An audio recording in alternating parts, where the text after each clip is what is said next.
Bismillahirrahmanirrahim. On va voir ensemble aujourd'hui la fibrillation atriale rapide et les antiarythmiques. Le but de ce topo est de simplifier la prise en charge de la FA par le médecin généraliste aux urgences. La fibrillation atriale rapide peut être bien tolérée ou mal tolérée. La FA mal tolérée est associée à une instabilité hémodynamique. Son traitement fait appel au choc électrique externe en première intention. La cardioversion est une intervention ayant pour but de rétablir un rythme sinusal. Il y en a deux types.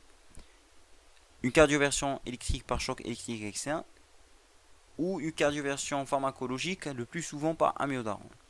Plus la fibrillation atriale persiste, plus le risque d'avoir un thrombus intra-auriculaire augmente.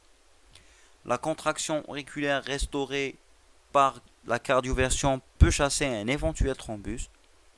C'est pourquoi la cardioversion est à éviter en cas de fibrillation atriale prolongée. Deux stratégies thérapeutiques. Une stratégie curative consiste à obtenir et ou à maintenir un rythme sinusal. Et une stratégie conservatrice qui consiste à ralentir la fréquence cardiaque. L'amiodarone, la flécaïnide sont utilisés pour contrôle de rythme. Le bisoprolol, l'iltiazem et la digoxine sont utilisés pour le contrôle de fréquence. Ces médicaments sont les 5 disponibles en Algérie, avec seulement l'amiodarone et la digoxine non injectable. Tous ces médicaments sont disponibles par voie orale. Devant une fibrillation atriale rapide moins de 48 heures, on fait une cardioversion tout d'abord pharmacologique, précédée d'une dose curative d'HBPM. Bien sûr, si le malade ne prend aucun anticoagulant. Si par contre il prend un antivitamine K avec un INR au-dessus de 2, l'HBPM n'est pas recommandé. Devant une fibrillation atriale supérieure ou égale à 48 heures ou d'ancienneté inconnue, si le malade est sous traitement antiarythmique, on utilise un autre antiarythmique de classe différente. Par exemple, s'il est sous digoxine, on utilise le bisoprolol ou le diltiazem. S'il est sous diltiazem ou bisoprolol, on utilise la digoxine. L'amiodarone est utilisé en dernier recours. Par contre, si le malade ne prend aucun traitement, on prescrit le bisoprolol en première intention. Si le malade présente un asthme sévère ou une BPCO sévère, on utilise le diltiazem. La digoxine est utilisée en cas d'insuffisance cardiaque décompensée et l'amiodarone est un traitement de dernier recours. À la sortie, on garde le même traitement qui a réduit ou ralenti la fibrillation atriale. Si le malade a bien répondu à la digoxine, on laisse la digoxine. À la sortie, on oriente le malade chez le cardiologue pour éventuel réajustement du traitement. La fibrillation atriale lente est une contre-indication pour tous les antiarythmiques. L'amiodarone et la flécaïnide sont les deux médicaments autorisés en cas de fibrillation atriale avec une préexcitation. L'hypokaliémie, le calcium injectable et l'hyperstabilité ventriculaire sont des contre-indications pour la digoxine, l'hyperthyroïdie pour l'amiodarone, la dysfonction ventriculaire gauche, à savoir une fraction d'éjection inférieure à 48 ou 50% pour le diltiazem, l'état de choc ou l'insuffisance cardiaque décompensée pour les bêta-bloqueurs et le diltiazem, l'asthme et la BPCO sévère pour les bêta-bloqueurs. Les bêta-bloquants cardiosélectifs à faible dose ne sont désormais plus contre-indiqués en cas de forme non sévère de BPCO ou d'asthme. Les bêta-bloquants de l'insuffisance cardiaque sont contre-indiqués en cas d'insuffisance cardiaque congestive et non pas en cas d'insuffisance cardiaque stable, à condition qu'ils soient initiés prudemment à faible dose.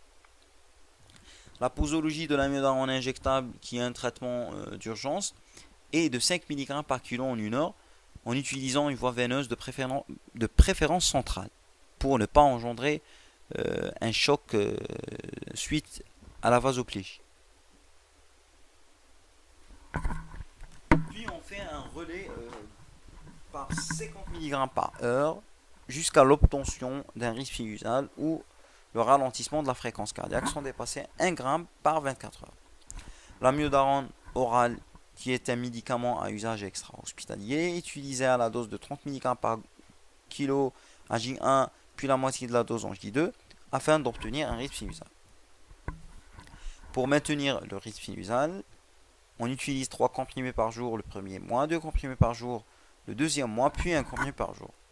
Pour ralentir la fréquence cardiaque, un comprimé par jour est suffisant. Est suffisant plutôt. La digoxine injectable est utilisée à la dose de 0,5 mg en intraveineuse lente toutes les 4 heures, sans dépasser 1,5 mg en 24 heures. La digoxine orale est habituellement utilisée à la dose de 0,25 mg par jour. Chez les sujets d'âge avancé, on donne la moitié de la dose, et en cas d'insuffisance rénale sévère, on donne la moitié de la dose tous les 2 jours.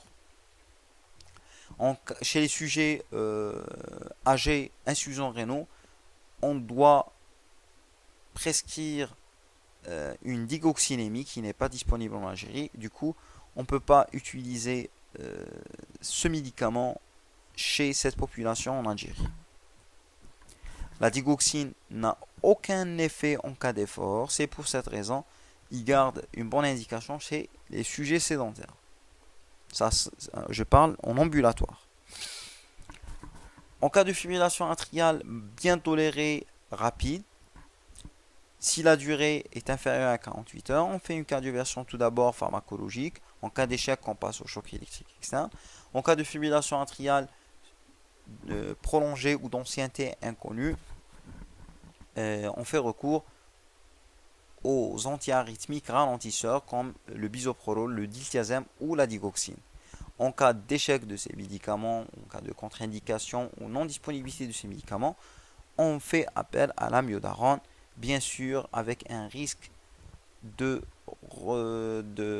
thromboembolique en cas de retour en rythme sinusal, puisque l'amiodarone est un médicament utilisé en première intention pour réduire et non pas pour ralentir la fibrillation atriale.